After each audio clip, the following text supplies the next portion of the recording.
des États-Unis et la Chine, car depuis plusieurs jours, voire plusieurs semaines, les tons est en train de monter entre Washington et Pékin, à tel point qu'on parlerait désormais d'une nouvelle guerre froide.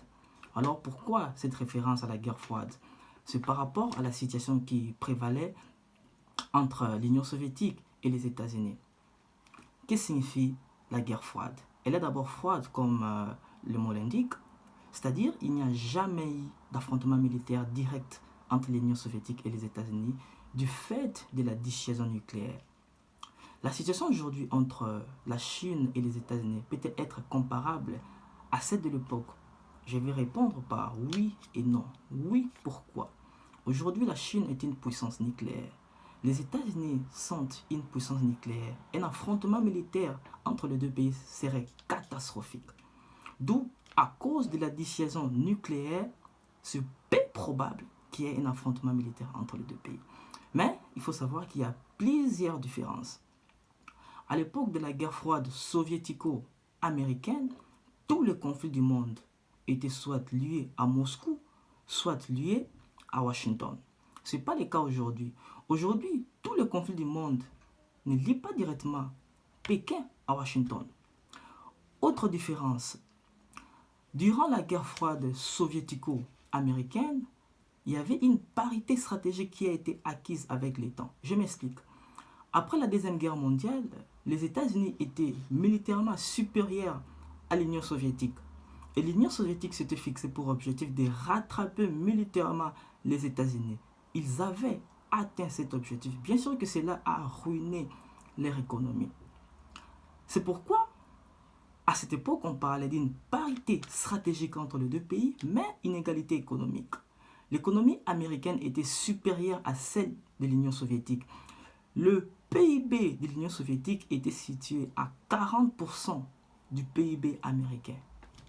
Aujourd'hui, la situation entre les États-Unis et la Chine, si nous prenons du point de vue militaire, les États-Unis sont de loin supérieurs à la Chine.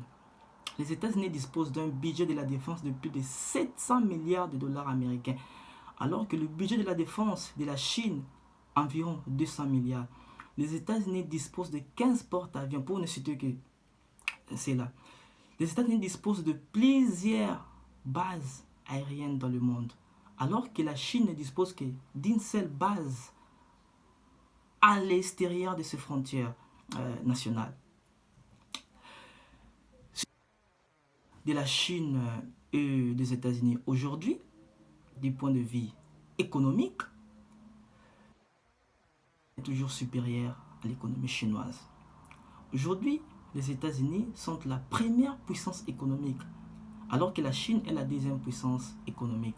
Aujourd'hui, le PIB de la Chine est à 60% du PIB américain.